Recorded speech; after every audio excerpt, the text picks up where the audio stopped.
What's going on, guys? Welcome back. In this video I'm going to be showing you guys an update on my TorqStorm supercharged Camaro setup, since I have people asking me about it. So to start, on the last video I do remember saying that when I did go get tuned, I did run out of fuel. So in order to fix that, what I did was I installed some FIC 1000 injectors. I'm also running an SMG auxiliary fuel kit, as you can tell here from the relay and the hob switch.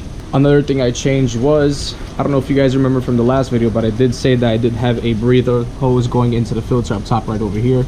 I ended up removing it and relocating it to right over here. Same breather line, I just ran that into a bottle just tucked over here. Reason for me doing that was because oil was getting into the line during a wide open throttle pull. Oil will be spraying into the air filter, and then with the turbine spinning, it will literally coax this whole area in oil. So I just went ahead and relocated that to over there, and now it's working perfectly.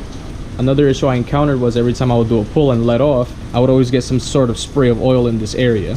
I went ahead and took the coil pack bracket off. Turns out the valve cover gasket was blown, so I went ahead and replaced the valve cover gasket, and now everything seems to be working just fine. And then lastly, off the top of my head, I did went ahead and installed that LS9 map sensor, so that definitely helped out a lot with the car running smooth and everything. So after all the upgrades, I did went ahead and take the car back to the dyno. Unfortunately, the car did not make much more after all those upgrades. I did, however, went ahead and swapped in the smaller pulley at the dyno just to see if it will push any more. The supercharged unit did go from pushing 5 pounds to pushing about 6.8 pounds. It wasn't too much of a difference, but it did certainly give me a little bit of boost of power. I don't want to say my specific numbers, but I unfortunately did not hit the 700 mark I wanted. But after everything was done, after correcting my fuel issue, I did get an increase of 40 horsepower.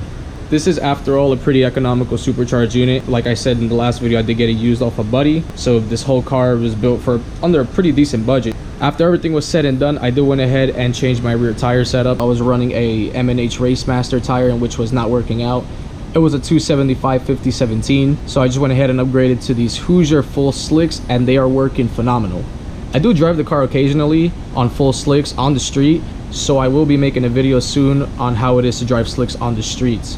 But apart from everything that I changed since the last video, honestly the car's running pretty good. One of my next videos will probably be about driving slicks on the street, so stay tuned for that. So that's pretty much it for this video. Hope you guys enjoyed it. See you guys on the next one.